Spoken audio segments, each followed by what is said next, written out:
Good morning church. Lockdown 3.0 में आप सभी का स्वागत है। मैं जानता हूँ आप ये न्यूज़ में सुन सुन के बोर हो चुके रहेंगे, पर आज हम वो सुनने नहीं आए हैं, आज हम वचन सुनने आए हैं। सो आए हम परमेश्वर का वचन सुनने से पहले उसकी आराधना करते हैं। हम गाएंगे तू प्यार का सागर है।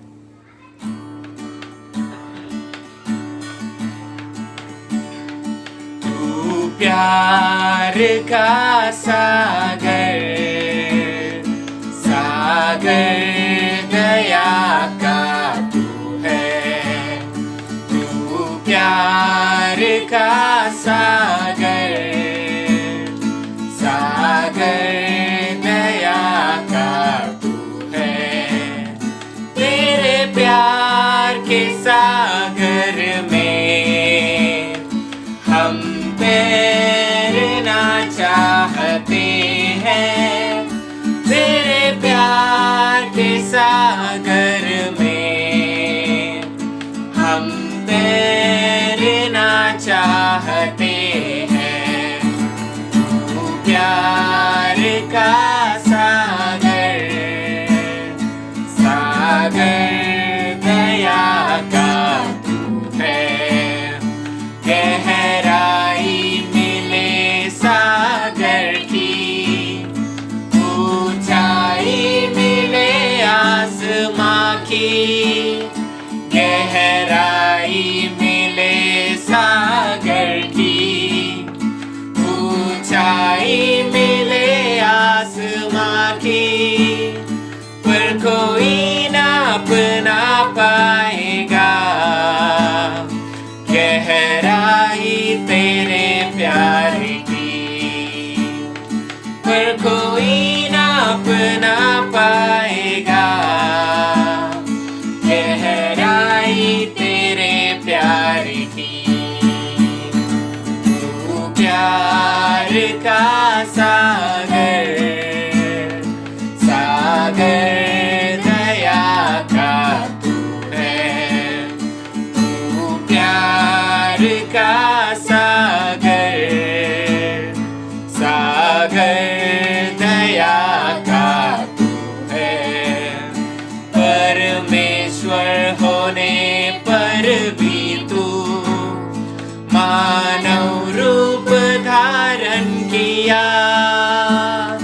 परमेश्वर होने पर भी तू मानव रूप धारण किया। प्रभु तेरे इसी प्यार ने हमको दीवाना बनाया। प्रभु तेरे इसी प्यार ने हमको दीवाना बनाया। तू प्यार का सागर, सागर दया का तू है। तू प्यार का सागर, सागर दया का तू है।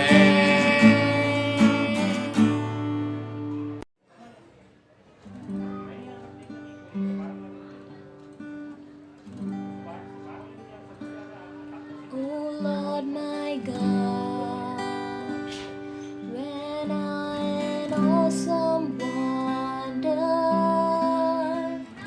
consider all the worlds thy hands have made, I see the stars, I hear the rolling thunder,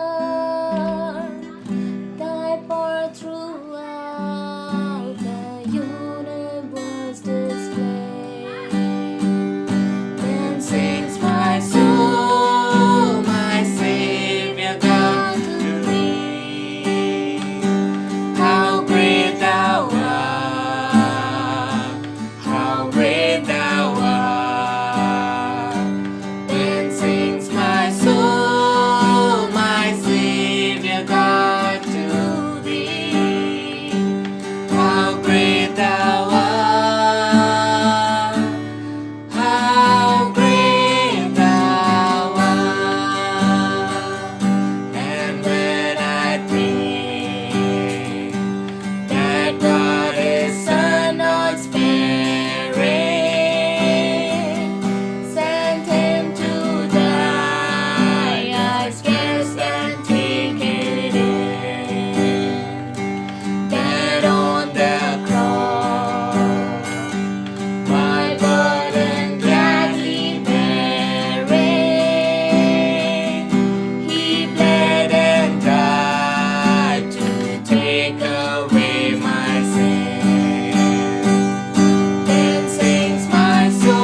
ख्रिस्ता मिळाले. मी वेचिले फुलांना काटे ख्रिस्ता मिळाले. जखमी करून तुझला मला सर्व रे मिळाले. जखमी करून तुझला मला सर्व रे मिळाले.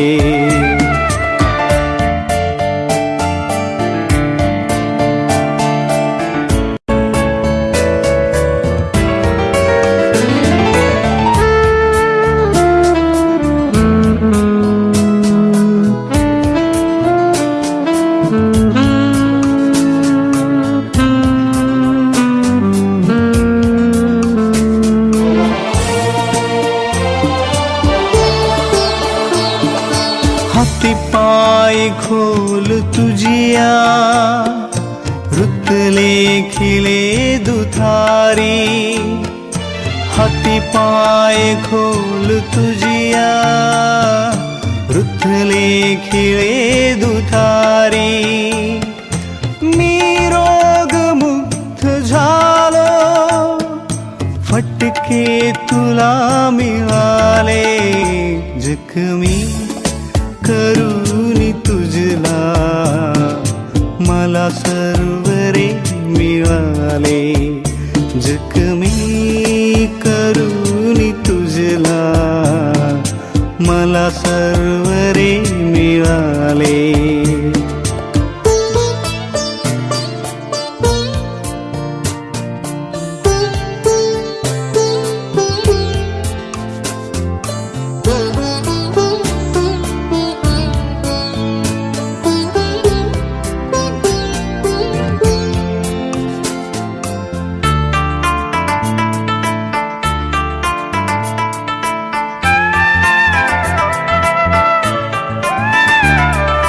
पाहून येशू तुझला धिक्कारले जगाने. पाहून येशू तुझला धिक्कारले जगाने. पावे कृपा मी आता शापच तुला मिळाले. जखमी करून तुझला मला सर्व रे मिळाले. जखमी करून तुझला मला सर्व रे मिळाले. भाइयों बहनों, ये प्रभु भोज का समय है. आए हम प्रभु भोज में जाने से पहले एक वचन पढ़ते हैं. हम जाएंगे पहला पत्रस अध्याय 1 वचन 18 और 19. 1 Peter chapter 1 verse 18 and 19. मैं आपके लिए पढ़ता हूँ. क्योंकि तुम जानते हो कि तुम्हारा निकम्मा चाल चलन जो बाप दादाओं से चलता आता है, उससे तुम्हारा छुटकारा चांदी सोने अर्थात नाशमान वस्तुओं के द्वारा नहीं हुआ, पर निर्दोष और निष्कलंक मेमने अर्थात मसीह के बहुमूल्य लहू के द्वारा हुआ. आमीन. वचन यहाँ पर क्लियरली बोलता है कि हम कोई और चीज़ से बचाए नहीं गए हैं. हम पहले से बुरे थे, पहले से हम में गलतियाँ थी. बोलता है कि तुम्हारे बाप दादाओं से चलते आ रहा था, पर जिसने तुम्हें बचाया है उसमें कोई गंदी बात नहीं थी. वो निष्कलंक था और उसका बहुमूल्य लहू बहाया गया था. बहुमूल्य समझना काफ़ी मुश्किल है. कई बार हमें उसकी वैल्यू समझ में नहीं आती. इसके लिए वचन बोलता है कि वो खून बहुमूल्य खून था. आए हम जब उस रोटी और दाखरस को ले तो उसका वैल्यू समझ सके कि उसने हमारे लिए क्यों जान दी थी. आए हम रोटी के लिए प्रार्थना करते हैं. परमेश्वर आभारी है लॉर्ड, ये समय देने और ये मौका दिया कि आपके लहू को याद कर सके, आपके क्रूस को याद कर सके और समझ सके लॉर्ड कि वो कितना वैल्यूएबल है. परमेश्वर जैसे हम इस रोटी को ले मदद करना कि आपको याद कर सके और समझ सके आपको और गहराई से। ये पूरा वक्त आपके हाथ में सौंपता हूँ, सभी प्रार्थना यीशु मसीह के नाम से करता हूँ, आमीन।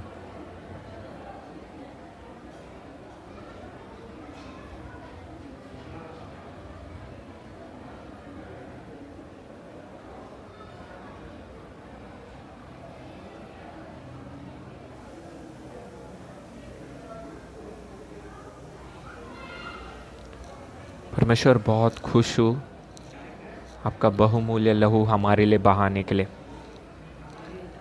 परमेश्वर, हम भूल जाते हैं उसका वैल्यू हमेशा, पर आपका वचन हमें हर बार याद दिलाता है। इसलिए बहुत आभारी हूँ और चाहता हूँ कि हमें मदद करो कि हम उसे हर रोज़ याद कर सकें, बस रविवार के दिन ही नहीं। आभारी हूँ लॉर्ड उस क्रूज़ के बलिदान के लिए। पूरा वक्त आपके हाथ में सौंपता हूँ लॉर्ड, ऐसे भी प्रार्थना यीशु मसीह के नाम से करता हूँ, आमीन। भाई बहनों, जैसे कि हम जानते हैं कि इस लॉकडाउन के विपत्ति में भी परमेश्वर हमें आशीषित कर रहा है और हम लोग कदर करते हैं, क्योंकि किस तरह से हमने इस लॉकडाउन के दरमियान कलीसिया ने करीबन 50 परिवार को जो राशन है उसके द्वारा मदद किया है। उसमें से कुछ हमारे डिसाइपल्स है और काफ़ी सारे बाहर के परिवार है आज जिनके पास खाना नहीं है, जिनके पास दिक्कत है, जॉब नहीं है। और मैं हमारे भाई थॉमस, रिद्धराज, नवीन और जोएल, इन लोगों का मैं कदर करता हूँ कि ये लोग आगे बढ़े और उन्होंने जो भी सामान है हर एक के एरिया में पहुँचाया ताकि वो उन लोगों को सामान मिला है। और परमेश्वर किस तरह से लोगों का ख्याल रख रहे हैं। सो मैं बहुत ही आभारी हूँ परमेश्वर का कि परमेश्वर इस तरह से कलीसिया का और कई बाहर के लोगों का भी ख्याल रख रहे हैं। धन्यवाद। भाई बहनों, मैं आप सबकी कदर करता हूं क्योंकि हम देने में आगे बढ़ रहे हैं और हम किस तरह से परमेश्वर का जो है परमेश्वर को दे रहे हैं।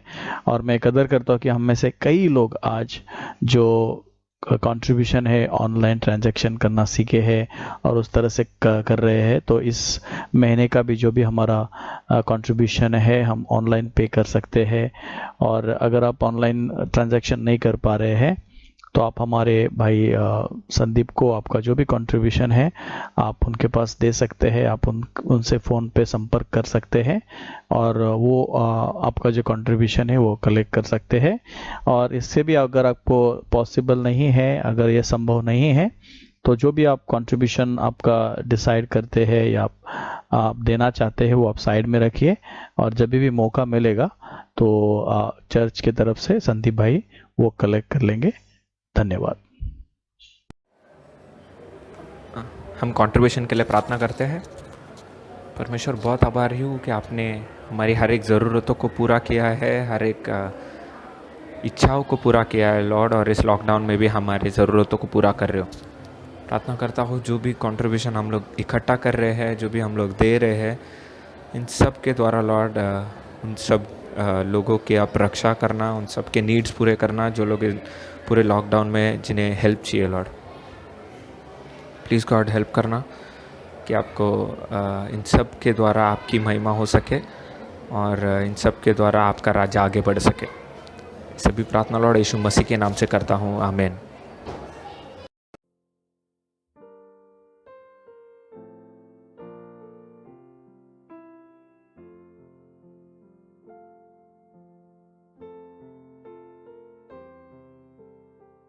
Good morning brothers sisters. मैं आशा रखता हूँ कि हम सब परमेश्वर के हाथों में सुरक्षित हैं और परमेश्वर हमारे ज़रूरतों को पूरा कर रहे हैं। और ये बहुत ही बढ़िया समय है जहाँ पे हम परमेश्वर की आराधना कर रहे हैं और हम परमेश्वर का वचन सुन सकते हैं। इस लॉकडाउन में भी हम परमेश्वर के साथ हैं, परमेश्वर के परिवार के साथ हैं, अपने परिवार के साथ हम आगे बढ़ रहे हैं, परमेश्वर के रिश्तों में हम आगे बढ़ रहे हैं और कलीसिया के भाई बहनों के रिश्तों में भी हम आगे बढ़ रहे हैं। आज कुछ चिंताएं हैं, हो सकता है हमारे भविष्य के बारे में, हमारे काम के बारे में, पैसों के बारे में, परिवार के सुरक्षा के बारे में। ये शायद चिंताएं हमारे पास है, लेकिन परमेश्वर इन सब चीज़ों में हमारी सहायता करेगा, वो हमें कभी नहीं छोड़ेगा, वो हमारी ज़रूरतों को पूरा करेगा। भाई बहनों, चाहे लॉकडाउन हो या ना हो, हमारा शत्रु शैतान हमें अलग अलग परीक्षाओं में डालकर गिराना चाहता है और कई बार हम उसके बहकावे में आकर हार भी जाते हैं। आज हम परमेश्वर के वचन से सीखेंगे कि यीशु मसीह ने जो हमारी तरह परीक्षाओं से गुजरे, लेकिन फिर भी वह किस तरह से विजयी होकर निकले थे। इब्रानी अध्याय 4 में वचन 15 कहता है, हमारा ऐसा महायाजक नहीं जो हमारी निर्बलताओं में हमारे साथ दुखी न हो सके। वह सब बातों में हमारे समान परखा तो गया, तो भी निष्पाप निकला। जब यीशु मसीह की परीक्षा हुई थी तो उन्होंने 3 चुनाव किए थे और उन चुनाव के द्वारा उन्होंने शैतान पर विजय पाया था। पहली परीक्षा जब यीशु की हुई थी, जब शैतान ने उन्हें पत्थर से रोटी बनाने के लिए बोला था। यहां पर यीशु मसीह ने वचन का चुनाव किया, भावनाओं का नहीं। हम जानते हैं भाई बहनों कि यीशु मसीह 40 दिन तक उन्होंने उपवास किया था, वो भूखे थे और शैतान को पता था कि ये उनके शरीर का जरूरत है कि उन्हें रोटी चाहिए, और वो एक सच भी था। और शैतान ने उन्हें उकसाया कि वह पत्थर को रोटी बनाए। यीशु ने पानी का दाखरस बनाया था, तो वो पत्थर का रोटी क्यों नहीं बना सकते थे? उनके पास ये सामर्थ्य था कि वो पत्थर का रोटी बनाए। पत्थर का रोटी बनाया जाना गलत भी नहीं था। सवाल यह नहीं था कि यीशु उसे कर सकते थे या नहीं। सवाल यह था कि यीशु मसीह क्यों करने वाले थे। सवाल यह था कि वो किसका सुनने वाले थे। सवाल यह था कि वो किसकी इच्छा पूरे करने वाले थे। सवाल यह था कि वो किसको खुश करने वाले थे, और सवाल यह था कि वो किसकी महिमा करने वाले थे। कई बार परीक्षाओं में हमें अपने आप से पूछना है कि जो परीक्षा मेरे ऊपर आई है, जो आवाज मैं सुन रहा हूं या सुन रही हूं, ये अपनी आवाज है, शैतान की आवाज है या परमेश्वर की आवाज है? क्योंकि यीशु मसीह ने इस जगह अपने भावनाओं को नहीं सुना, लेकिन उन्होंने परमेश्वर का वचन सुना। यूहन्ना अध्याय 8 में वचन 44 कहता है कि शैतान झूठ का पिता है और उसकी मातृभाषा झूठ है। जो झूठ बोलते हैं वो शैतान का सुनते हैं, और कई बार वो शैतान वो झूठ हमें बोलता रहता है। हर दिन कई ऐसे झूठ हमारे कानों में हम शैतान से सुनते रहते हैं, और कई बार हमें ऐसा लगता है कि ये हम क्यों नहीं कर सकते, हम किसी के साथ चैटिंग क्यों नहीं कर सकते, हम सुबह लेट उठा तो क्या हुआ, हमने थोड़ा मोबाइल पे ज़्यादा समय आजकल लॉकडाउन में बिताया तो क्या हुआ, हमने एक दिन प्रार्थना नहीं किया या एक दिन हमने बाइबल नहीं पढ़ा तो क्या हुआ, एक छोटा सा झूठ बोला तो क्या हुआ, हम बाहर क्यों नहीं शादी कर सकते। ऐसे कई झूठ शैतान हमारे मन में डालता है, और हम भी फिर उस तरह से सोचने लगते हैं, और इसी झूठ का शिकार हवा भी हो गई थी, जिसे शैतान ने फंसाया और बहका दिया था और गिरा दिया था। लेकिन यहां पर हम देखते भाइयों बहनों कि यीशु मसीह ने अपने भावनाओं को नहीं सुना, लेकिन उन्होंने परमेश्वर के वचन का सहारा लेकर उन्होंने अपना जो परीक्षा है उसमें उन्होंने विजय पाया था। तो भाई बहनों, आज मैं और आप हर दिन परीक्षाओं से गुजरेंगे, लेकिन हमें हर दिन चुनाव करना है कि क्या हम भावनाओं का सुन रहे हैं या परमेश्वर के वचन का सुन रहे हैं। अगर आप भावनाओं का सुनेंगे तो जिस तरह से हवा और आदम को परमेश्वर से दूर होना पड़ा, उन परिणामों का सामना करना पड़ा, हमें भी उन परिणामों का सामना करना पड़ेगा। अगर हम झूठ बोलते हैं, अगर हम व्यभिचार में गिरते हैं, अगर हम गुस्सा करते हैं, अगर हम हमारे भावनाओं को सुनेंगे तो हमें उसके विपरीत परिणामों का सामना करना पड़ेगा। लेकिन उस जगह अगर हम भावनाओं को मात देकर परमेश्वर के वचन का सुनते हैं तो हम शैतान को हमारे जीवन से भगा सकते हैं और परमेश्वर के आशीषों का अनुभव ले सकते हैं। तो आइए शैतान पर विजय पाने के लिए, परीक्षाओं पर विजय पाने के लिए, जैसे यीशु मसीह ने वचन को चुना था भावनाओं के ऊपर, हम भी हर दिन वचन को चुनेंगे। दूसरी जो परीक्षा हुई थी यीशु की, मत्ती अध्याय 4 में वचन 5 से लेकर 7 तक, जहां पे शैतान ने यीशु मसीह को परीक्षा में गिराया था। यहां पर शैतान ने बड़ी चालाकी से परमेश्वर के वचन का बात किया था। और किस तरह से हम देखते हैं कि यीशु मसीह को कहा कि अगर आप परमेश्वर का वचन जानते हैं तो वचन में यह लिखा है कि आप परमेश्वर के पुत्र हैं, तो आप इस शिखर से अपने आप को नीचे गिरा दो, क्योंकि उसने वो आज्ञा देकर आपके दूतों के द्वारा आपको बचाएगा। जैसे कि भजन संहिता 91 में 11 में लिखा है, क्योंकि वह अपने दूतों को तेरे निमित्त आज्ञा देगा कि जहां कहीं तू जाए वे तेरी रक्षा करे। और किस तरह से चालाकी से शैतान ने यहाँ पे वचन बताकर यीशु मसीह को परीक्षा में डाला था कि वो परमेश्वर की परीक्षा करे।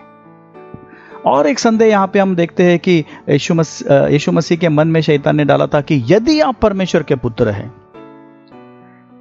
यीशु मसीह परमेश्वर के पुत्र है, लेकिन शैतान ने यह संदेह उनके मन में डाला था कि यदि आप परमेश्वर के पुत्र हैं, क्या सचमुच में आप परमेश्वर के पुत्र हैं? और शैतान ऐसी कई संदेह हमारे मन में हर दिन डालता है। भाई बहनों, परमेश्वर ने हमारे बारे में क्या लिखा है कि आज हम परमेश्वर के संतान हैं। हमारा नाम जीवन के पुस्तक में लिखा गया है।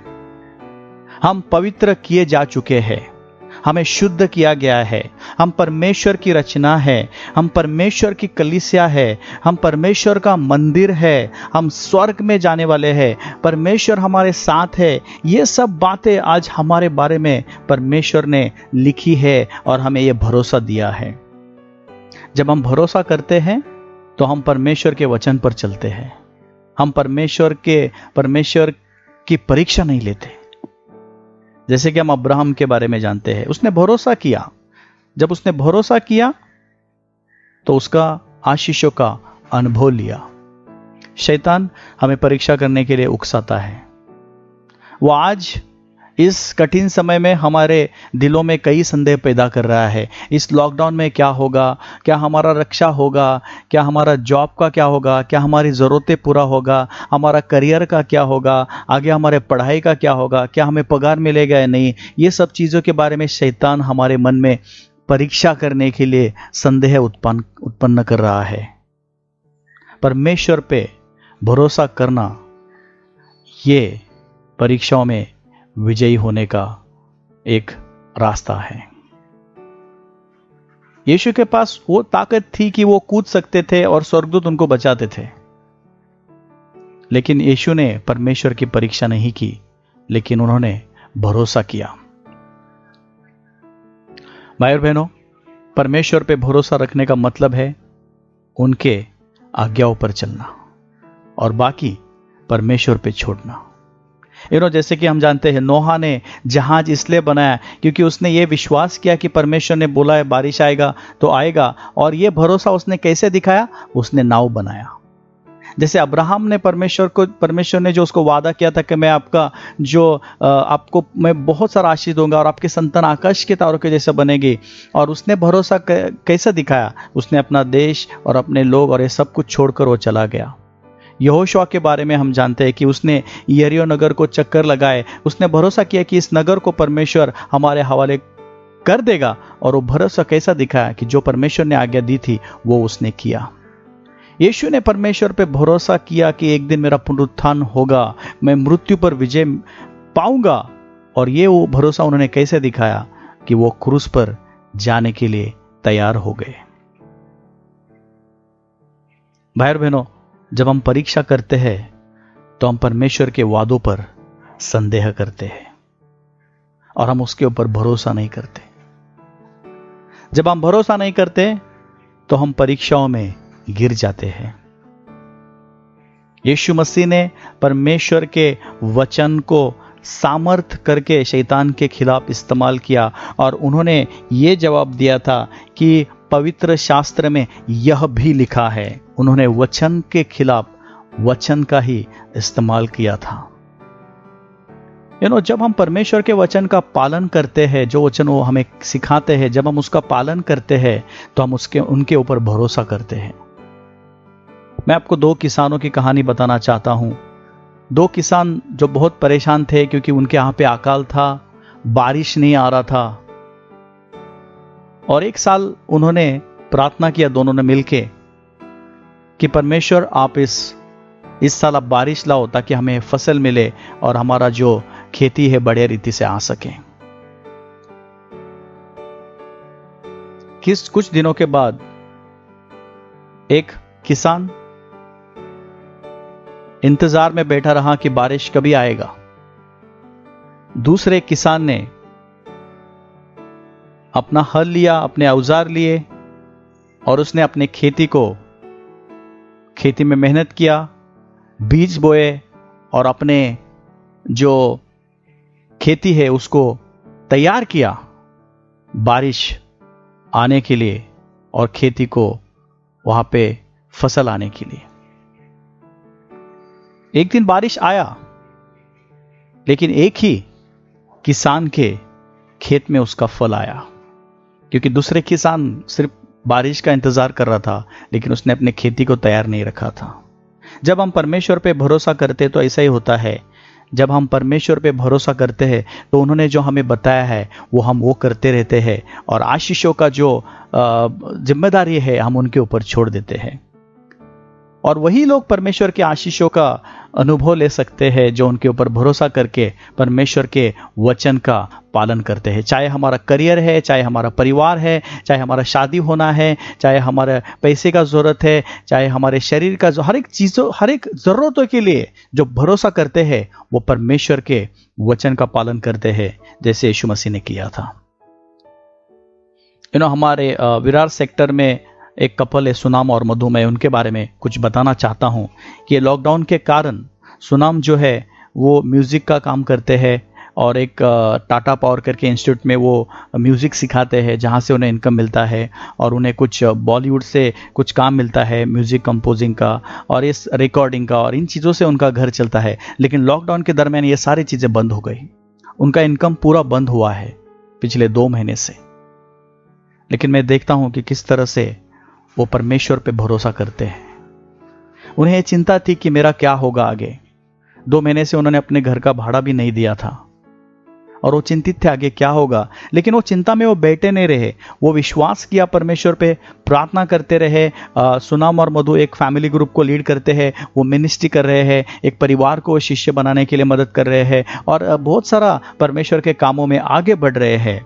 और किस तरह से जो उनका जरूरत था वो उन्होंने परमेश्वर पे छोड़ दिया, लेकिन वो उस चीज के बारे में चिंता करते नहीं बैठे। उन्होंने हर दिन वो किया जो परमेश्वर के नज़र में सही है। वो अपने विवाहित जीवन में आगे बढ़ रहे हैं, बच्चों के रिश्तों में आगे बढ़ रहे हैं, मिनिस्ट्री के रिश्तों में आगे बढ़ रहे हैं और परमेश्वर का काम कर रहे हैं। और पिछले कुछ दिनों में उन्होंने परमेश्वर के महान सामर्थ का अनुभव किया। जैसे कि उनको कुछ ऑनलाइन म्यूजिक का काम सिखाने का मिला, जिसमें उन्होंने करीबन 6 से 7 हज़ार रुपये उनको मिले। उसी दौरान दूसरा एक चीज़ उनको म्यूजिक रिकॉर्डिंग का काम मिला, जिसमें उन्होंने 20,000 रुपये का उनको सहयोग मिला।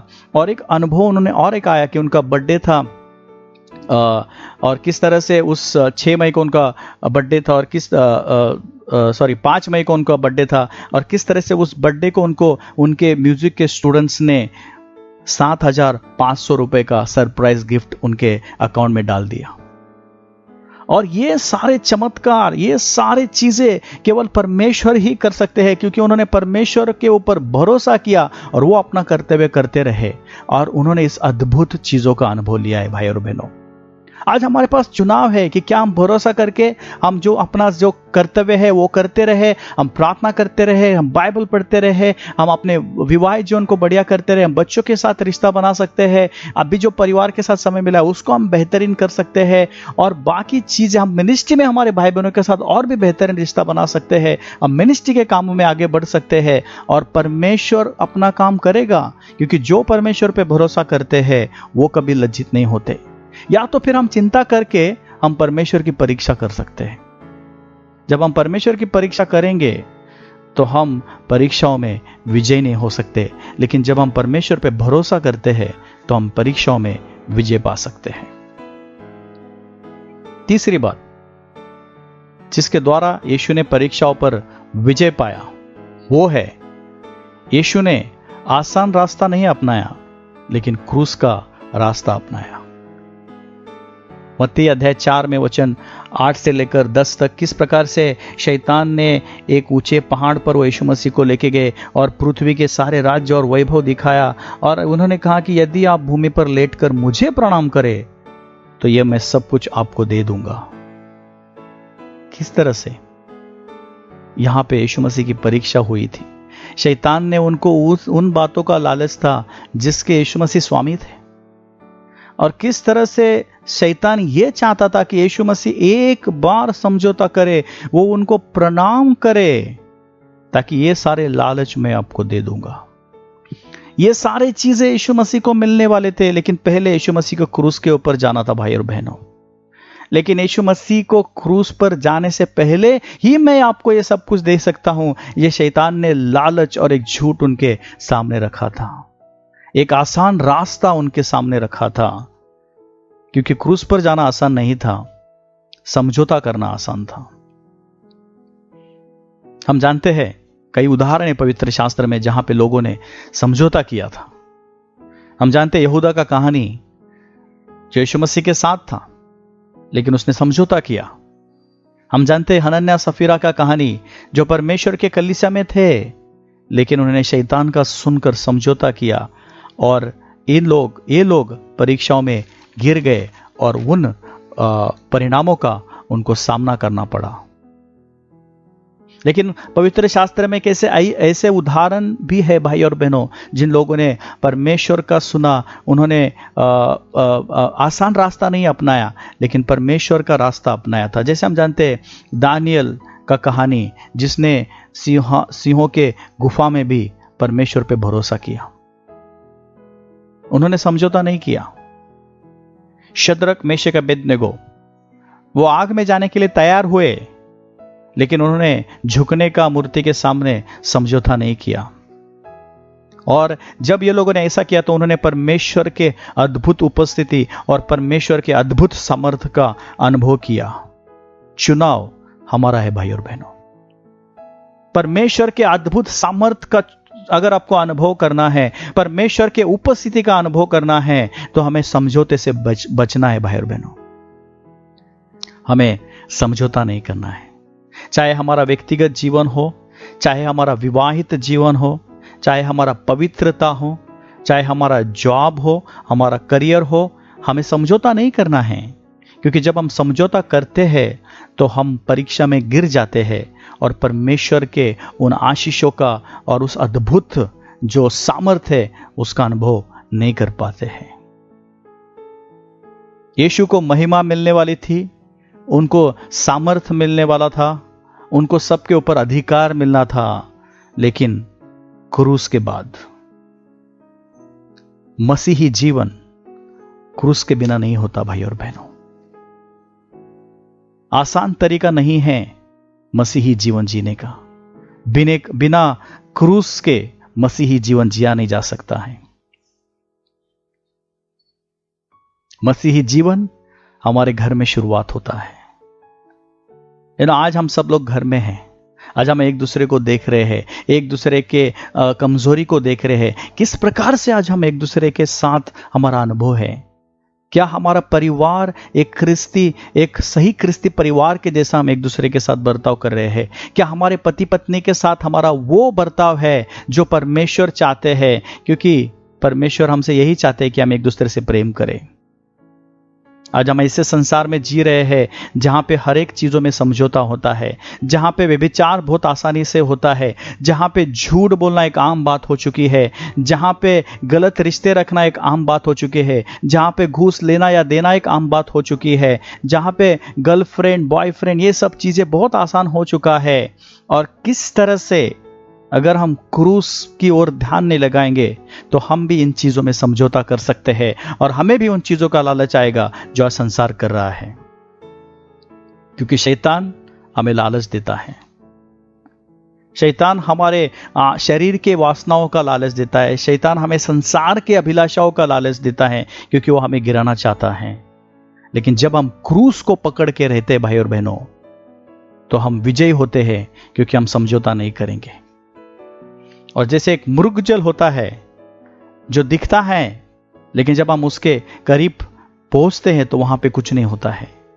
और इसी तरह से पूरा दुनिया उस मृगजल के पीछे दौड़ रहा है और कई दुखों का सामना करना पड़ रहा है उनको।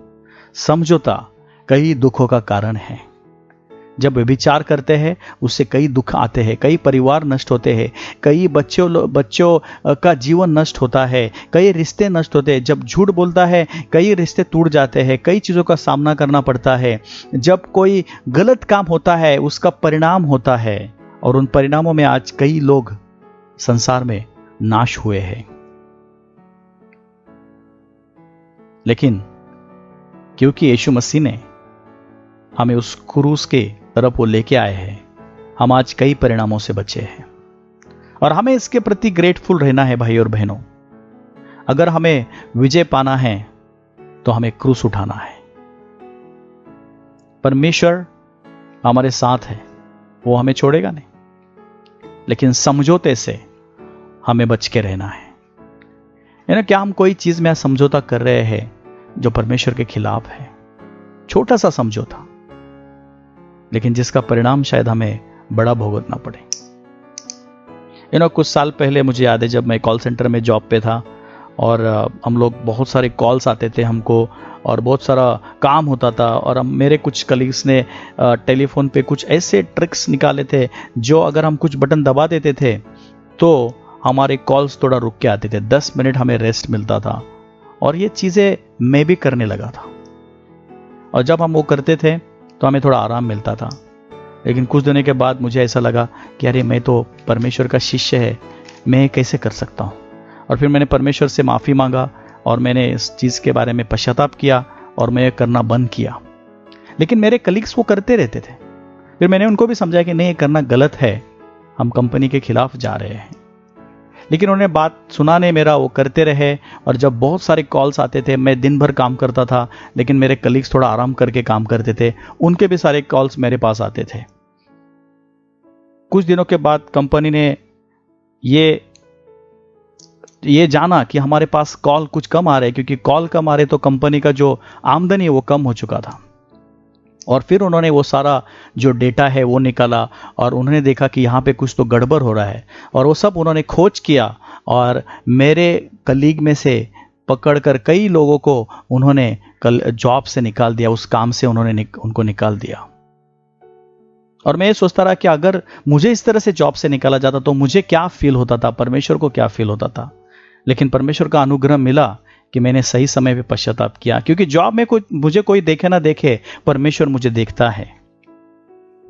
और जो सच्चा मसीह जीवन तभी होता है कि जब हमें कोई नहीं देखता तो हम कैसा जीवन जीते हैं। जब हम अकेले हैं तो क्या हमारे मोबाइल में हम क्या देखते हैं, जब हम अकेले तो हम क्या सोच रहे हैं, जब हमारे घर में हमें कोई नहीं देख रहा है कलीसिया के, तो हम कैसा बर्ताव कर रहे हैं, हमारे जॉब पे हम किस तरह से ईमानदार है या नहीं, क्या हम ईमानदारी से काम करें, ये सब बातें परमेश्वर देखता है। और छोटा सा भरोसा हमें परमेश्वर के आशीषों से रोक सकता है। भरोसा जब हम करते हैं तो हम समझौता नहीं करते, हम आसान रास्ता नहीं अपनाते, क्योंकि हमारे पास क्रूस का रास्ता है। भाई बहनों, अंत में मैं आपको यही बताना चाहूंगा कि अगर हम परीक्षाओं में विजयी होना चाहते हैं तो हमें 3 रास्ते अपनाने हैं जो यीशु मसीह ने अपनाए थे। पहला रास्ता है हमें भावना की जगह वचन को चुनना है। हमेशा जब भी आप परीक्षाओं में गिरते हैं, आपको वचन की ओर ध्यान लगाना है, और आप वचन का पालन करोगे, शैतान आपसे दूर भागेगा। दूसरी चीज है, हमें परखना नहीं है परमेश्वर को, लेकिन परमेश्वर पे भरोसा रखना है। हमें परमेश्वर पे भरोसा रखना है, उनके आज्ञाओं को मानकर शैतान आपसे भाग जाएगा। और तीसरा चीज है, हमें आसान रास्ता या शॉर्टकट नहीं अपनाना है, लेकिन हमें क्रूस का रास्ता अपनाना है। शैतान आपसे भाग जाएगा। भाई बहनों, यीशु विजय हुए थे और हम भी जरूर विजय होंगे। और अगर हम गिरते भी हैं तो हम उसकी ओर फिरना है जिन्होंने विजय पाया है, और वो है यीशु मसीह। इब्रानी अध्याय 4 में वचन 14 से लेकर 16 तक कहता है, सो जब हमारा ऐसा बड़ा महायाजक है जो स्वर्ग से होकर गया है, अर्थात परमेश्वर का पुत्र यीशु, तो आओ हम अपने अंगीकार को दृढ़ता से थामे रहे, क्योंकि हमारा ऐसा महायाजक नहीं जो निर्बलताओं में हमारे दुखी न हो सके, हमारे साथ दुखी न हो सके, वरन वह सब बातों में हमारी नाई परखा तो गया, तो भी निष्पाप निकला। इसलिए आओ हम अनुग्रह के सिंहासन के निकट हियाव बांधकर चले, कि हम पर दया हो और वह अनुग्रह पाए जो आवश्यकता के समय हमारी सहायता करे। भाई बहनों, हम गिरते हैं, कोई बात नहीं, हम परमेश्वर के अनुग्रह के सिंहासन के निकट आए। हम हमारे परीक्षाओं के बारे में, हमारे पापों के बारे में, हमारे कमजोरी के बारे में बात करें, क्योंकि हमारा परमेश्वर के पास अनुग्रह की कोई कमी नहीं है, और यीशु आपके परीक्षाओं को समझता है। परमेश्वर आप सबको आशीष दे, परमेश्वर आप सबको सुरक्षित रखे, और परमेश्वर आप सबका ख्याल करे। परमेश्वर का स्तुति हो। आमीन। आइए हम प्रार्थना करते हैं। हे हमारे जीवित और सर्वशक्तिमान पिता परमेश्वर, इस समय के लिए आभारी हूँ परमेश्वर, और मैं खास धन्यवाद करता हूँ कि पूरे दिन आपने हमें संभाला और ये बढ़िया वक्त दिया आपके साथ समय गुजारने के लिए। मैं विश्वास करता हूँ पिता, आप इस तरह का जीवन जीने के लिए आप मदद करेंगे पिता। आपकी आत्मा हमें अगुवाई करेगी परमेश्वर। जैसे अभी हम प्रभु इस महामारी में से गुजर रहे हैं परमेश्वर, बहुत सारी चिंताएं हैं, बहुत सारे डर हैं, लेकिन मैं विश्वास करता हूँ पिता हमें अगुवाई करेंगे और इस महामारी से आगे लेके जाएंगे परमेश्वर। पूरे देश को, पूरी दुनिया को आपके हाथ में देते हैं परमेश्वर। उनकी ज़रूरतों को पूरा करो और पूरी दुनिया में आपकी महिमा हो सके पिता। आज का दिन हमें बेहतरीन जीने के लिए मौका दिया, आगे भी आप मौका देंगे, ये विश्वास करते हैं पिता। मैं हर एक भाई बहनों के लिए प्रार्थना करता हूँ, जो बीमार है उनको आप छूकर चंगाई देना, जोसेफ भाई को आप छूकर चंगाई देना, अनिता सिस्टर की मम्मी को भी आप छूकर चंगाई देना, अशोक भाई उनकी बहन और उनके मम्मी को भी आप छूकर चंगाई देना पिता। लता सिस्टर को आप पूरी तरह से चंगाई कर देना परमेश्वर। अब मैं और भी भाई बहनों के लिए प्रार्थना करता हूँ पिता, जो शायद हमारे प्रभु जानकारी में नहीं है पिता, उनको आप छूकर चंगाई देना परमेश्वर। बहुत ही आभारी परमेश्वर, आपके आशीष को द्वारा ये जीवन आगे बढ़ाने के लिए मौका देता पिता। आगे का दिन, आगे का समय आपके हाथ में देते हैं। ये छोटी सी प्रार्थना यीशु मसीह के नाम से मांगता हूँ, आमीन।